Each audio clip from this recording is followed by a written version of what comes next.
लोगों में से सुनिए सुनिए सुनिए अरे सुनिए, तो अगर आप लोग सही है ना, सुनिए,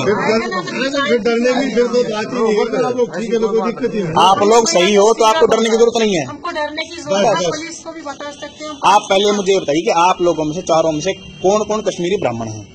भैया हम है और क्या चारों झूठ थोड़ी बता, चारों ब्राह्मण है क्या आप कश्मीरी? हम झूठ थोड़ी बता रहे हैं आपको। गायत्री मंत्र सुनाना, क्या मैंने गायत्री मंत्र सुनाना? जो कश्मीरी ब्राह्मण है तो उसको गायत्री मंत्र आता है।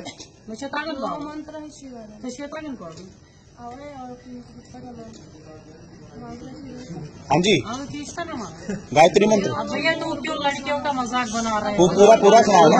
तो बता दो घर आईडी दे तो घर उसमें मजाक क्या हो गया? अपनी आईडी देना उस चीज के लिए तो कोई बड़ी बात नहीं। अगर आप कहीं दूसरे, तो पुलिस ने भी कहा हुआ है कि आप क्षेत्र में कोई अननोन व्यक्ति आता है बाहर से तो आप उसकी आईडी चेक कर सकते हो। सच बात है, आईडी को लेके चलना चाहिए। कश्मीर में आपकी कौन सी जाति है? ब्राह्मणों में? हाँ जी, कौन सी जाति है ब्राह्मण में? भट्ट में शासन क्या है आपका? हम भट्ट शासन हमको पता नहीं है। ये तो हमारे यहाँ हर सबको पता होता है। आपको झूठ लगता है पुलिस को बता सकते हैं, कोई बात नहीं, पुलिस को ही बताइए। नहीं, वो आपको बच्चे डाल क्यों नहीं रहे आईडी आपकी किसी पे? तो कैंप में आईडी हो सकती है आपने भी किस व्यक्ति के पास आपकी आईडी है? क्या नाम है उसका? जहाँ आपकी आईडी जमा है जिस व्यक्ति के पास, क्या नाम है उसका?